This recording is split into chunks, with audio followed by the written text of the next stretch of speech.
Empire.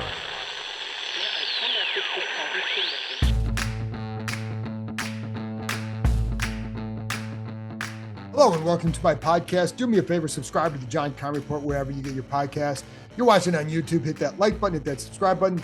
You can find us there as part of Empire Media, AMPIRE. Always much appreciated when you tune in. Don't forget, you can read my work on ESPN.com. I have a story up now about Jayden Daniels following in the footsteps of Joe Burrow at LSU, what he said about that. And then on Monday, I did a little oral history on Jayden Daniels' big game, his record-setting game, historic game against Florida last year. And I think you'll enjoy it because it talks a lot about the skills that made him so enticing to the NFL and the Washington Commanders in particular. So that'll come out Monday. So anyways, in a minute, I'll be joined by my ESPN colleague in Cincinnati, Ben Baby, as we discuss the Bengals. He gives us all really good intel on the Bengals, what you can expect, where they are vulnerable, why they are vulnerable, and what you can expect from that offense. Now, when we recorded this on, I believe it was Tuesday or Wednesday morning, we hadn't really been to practices yet, but we recorded early in the week as we subsequently practiced. Like one of the guys that we talked about was T. Higgins. Would he play? And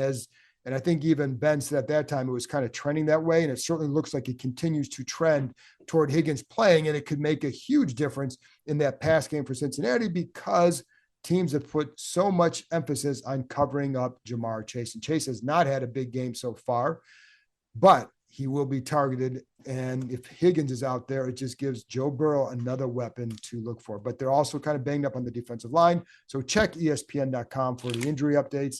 Ben Baby, you can find him as well on Twitter. So anyway, as far as Washington's injury update is for after Friday's practice, Dorrance Armstrong was limited.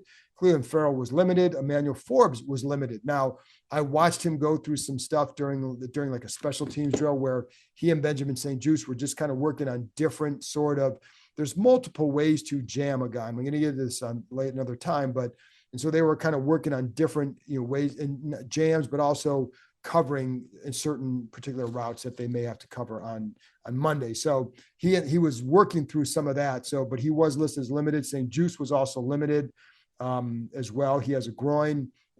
I don't get the sense that he's going to be an issue for Monday. And then Johnny Newton was limited. Now I will say, like, he did not practice on Wednesday or Thursday, excuse me. They certainly are bringing him along very slowly. So I don't know what the quote unquote pitch count is for him on Monday. It'll be more than 12, which he had last week, and they needed him to play more than that. But the fact that he's continued to be limited, I think he's healthy, and I think they're being very cautious, but it also takes away those extra reps, and that dude needs a lot of reps. But I did watch him today go through some of the work in one-on-ones. They've been doing a lot more one-on-ones with the D-line and the O-line. He was able to participate in that, and that's where you're going kind of hard as well. So the fact that he was doing that, he's fine. I just think they're being very cautious with him, and I think the hard part is his first game action was not in a joint practice. It was not in a preseason game. It was in a regular season NFL game.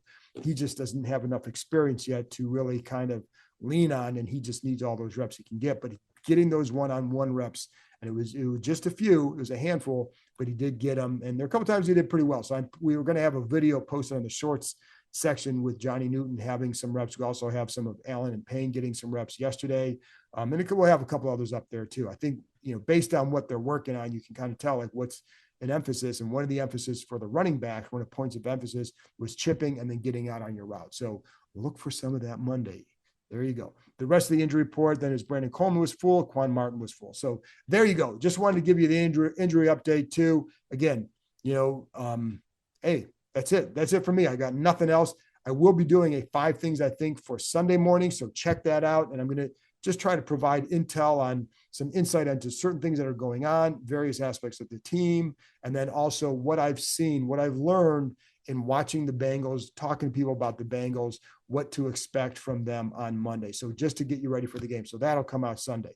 Anyway, that's it for me. Here's my conversation with ESPN's Ben Baby. TD tutty, taking it to the house. Whatever you call a touchdown, they matter more at DraftKings Sportsbook, an official sportsbook partner of the NFL. Ready to place your first NFL bet? Try betting on something simple like a player to score a touchdown.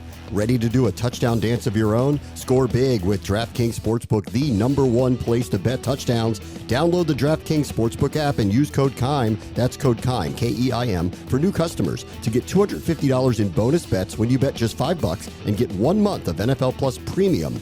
Only on DraftKings. The crown is yours. Gambling problem? Call 1-800-GAMBLER. In New York, call 877-8-HOPE-NY or text HOPE-NY 467-369. In Connecticut, help is available for problem gambling. Call 888-789-7777 or visit ccpg.org. Please play responsibly. On behalf of Boot Hill Casino and Resort, Kansas, 21 plus age eligibility varies by jurisdiction. Void in Ontario. Bonus bets expire 168 hours after issuance. For additional terms and responsible gaming resources, see dkng.co/ftball. NFL Plus Premium offer available only to new and former NFL Plus subscribers. Additional NFL Plus Premium terms at nfl.com/terms.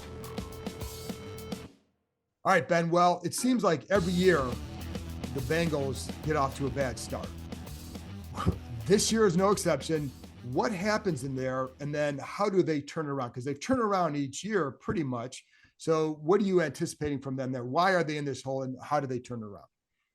Yeah, this is kind of a more unique situation. And also it has some similarities to what we've seen in the past, right? Well, you know, when you look at some of the previous slow starts, and to be clear, this is the 5th time in Zach Taylor's 6 years that they've started the year 0-2. Right. They have yet to win a week 2 game, which is still a crazy stat for a head coach in his 6th season.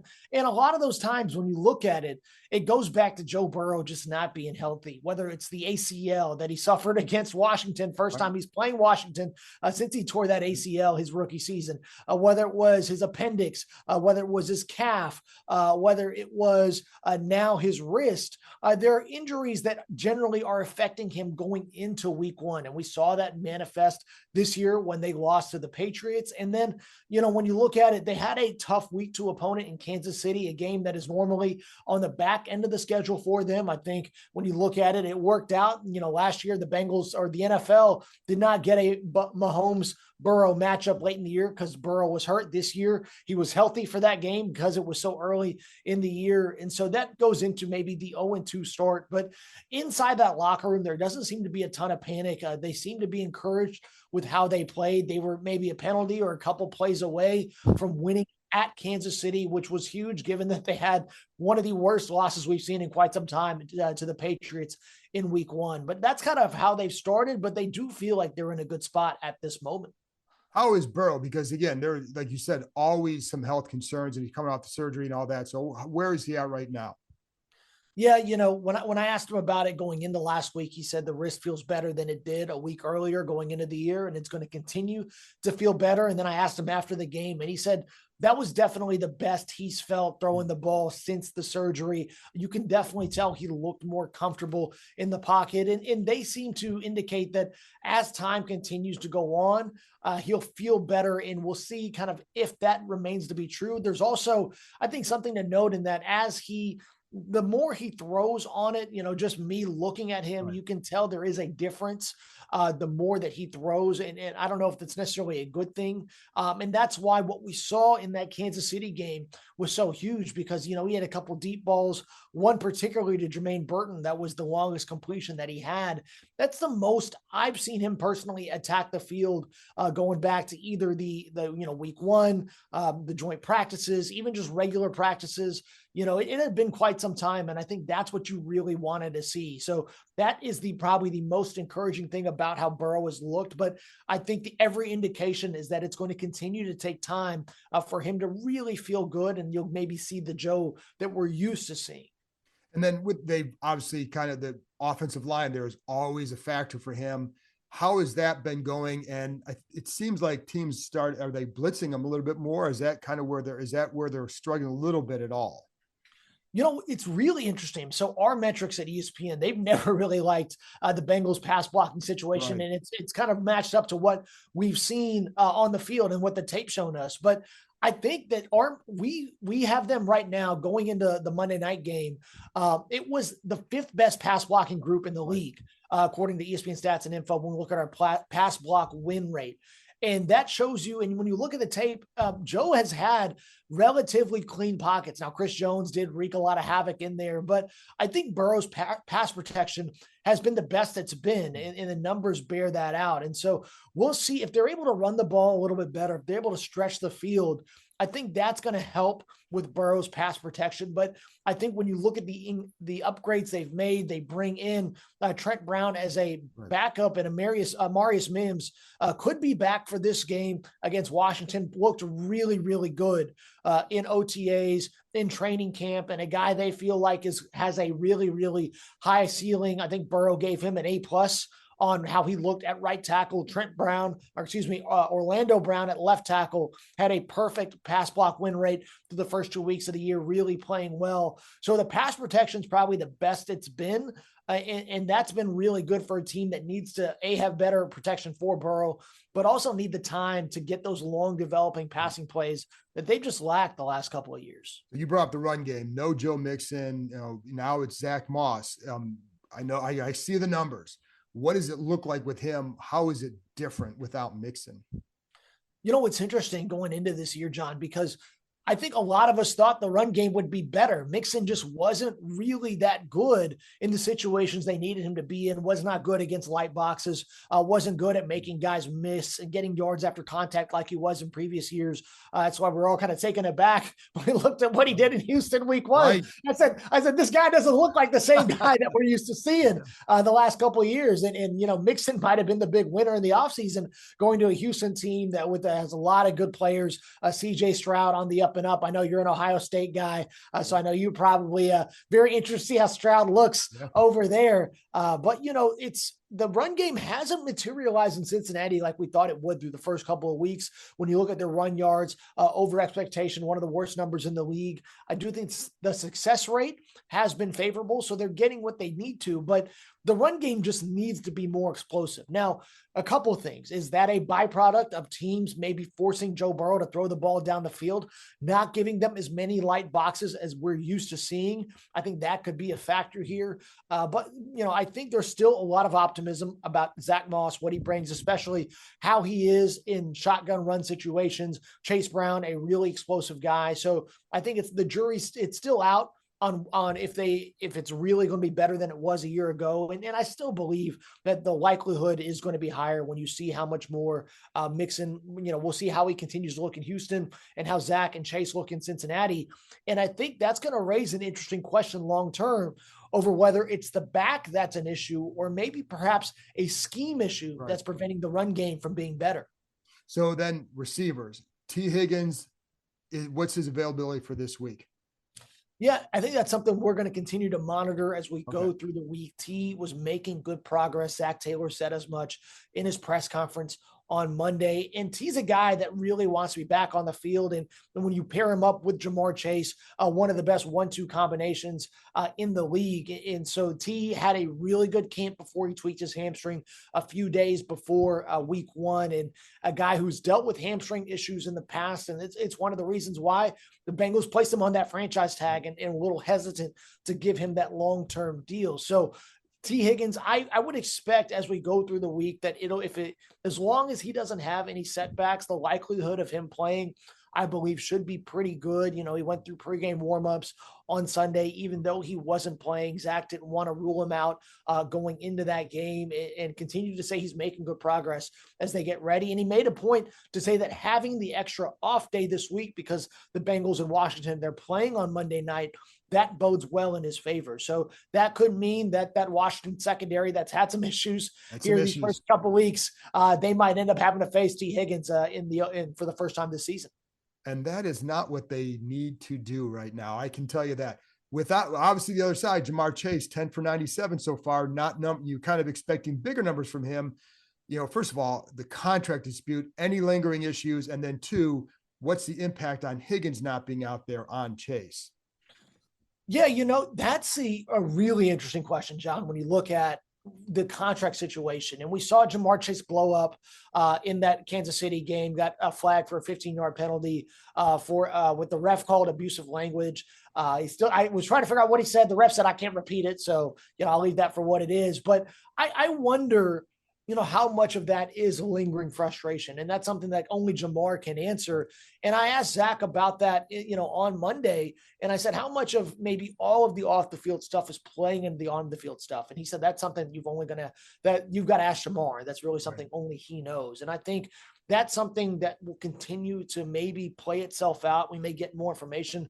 I thought the report that Adam Schefter had on Saturday night before the game was very interesting, and that Jamar Chase felt misled about the negotiations and that they weren't going to continue them. Now, as a caveat to that, the Bengals don't really do negotiations. So who breaks it off first, I think that's immaterial into the fact that there probably isn't going to be a deal done during the regular season, which was stated by the front office months ago that probably wasn't going to be the case. And so I wonder, Jamar, I think, will be professional enough to try to put this behind him as best as he can. But we've seen in the past in Cincinnati where players who don't get deals done generally don't play that well. T. Higgins had, he wanted a deal done before last season.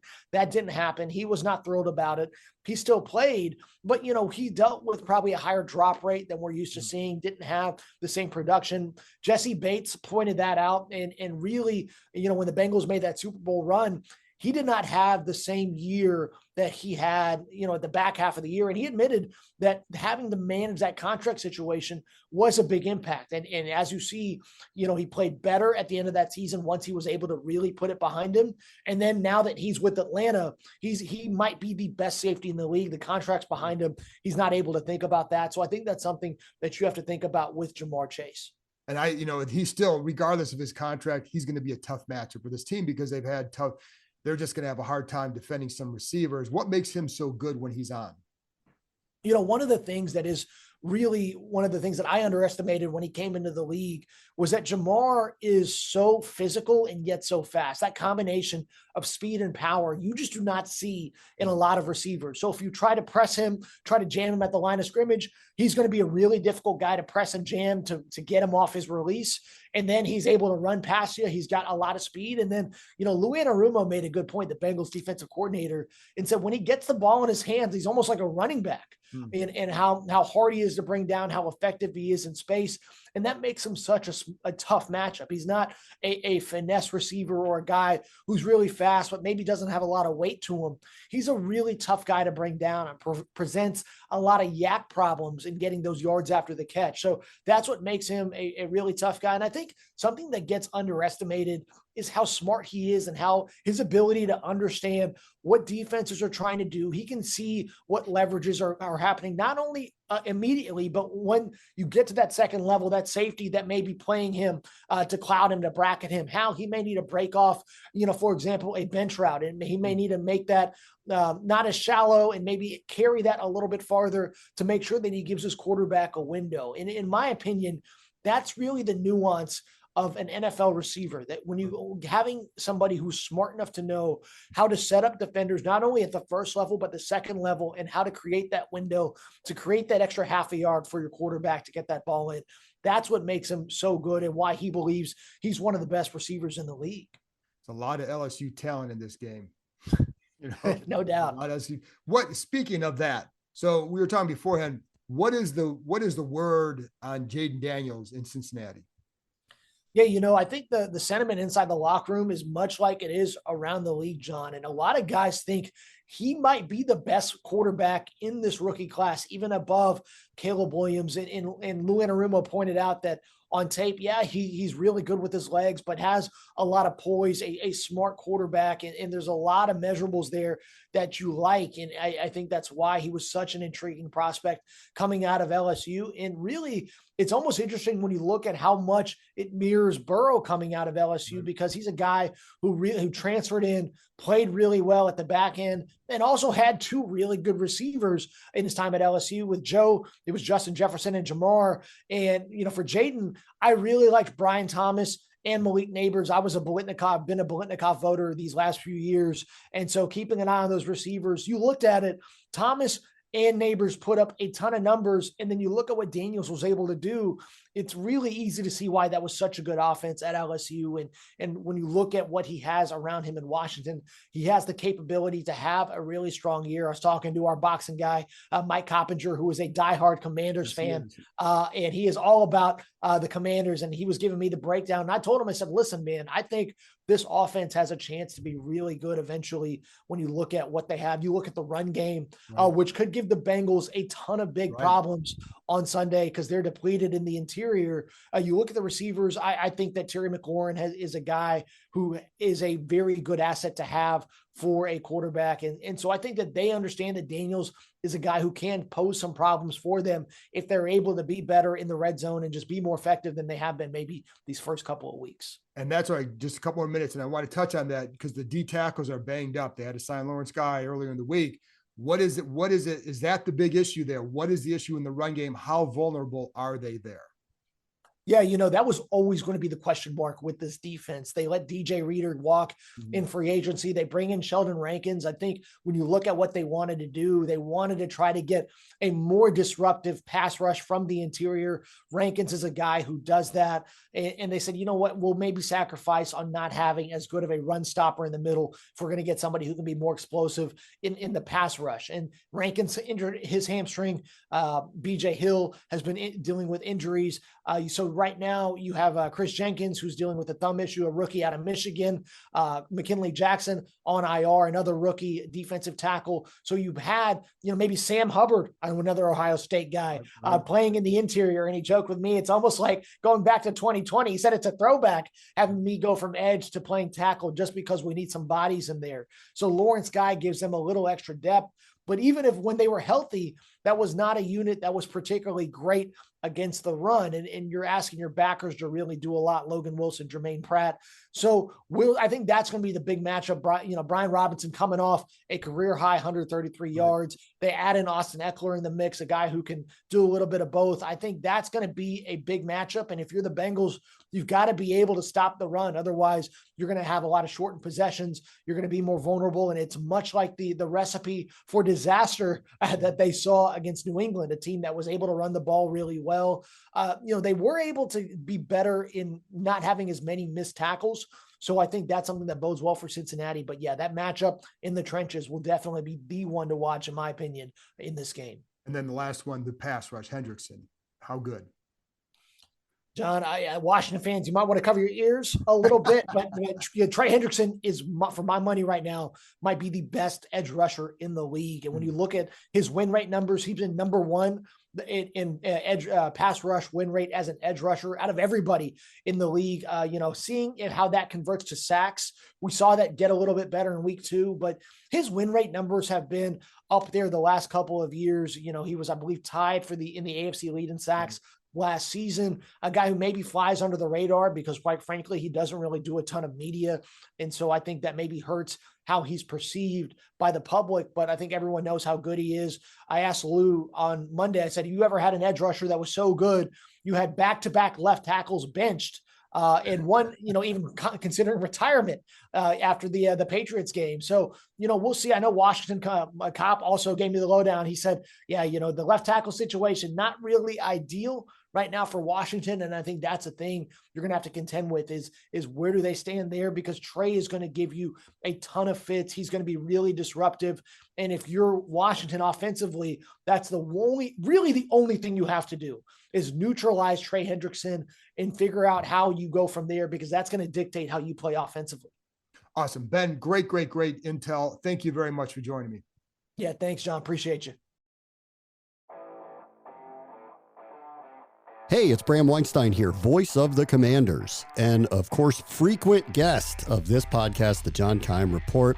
I wanted to let you all know that my show, which airs at 11 a.m. to 12 p.m. on ESPN 630, is now exclusively produced by Empire Media, my company, and it's going to be distributed through our network. So I'm asking you, please, if you subscribe to this show and love this show, give mine a try as well. Subscribe to the Bram Weinstein Show wherever you get your podcasts, and many of the shows and many of the elements that are in the show will be available on the Empire Media YouTube channel. We're going to talk a ton of Commanders and other DC sports. Check it out.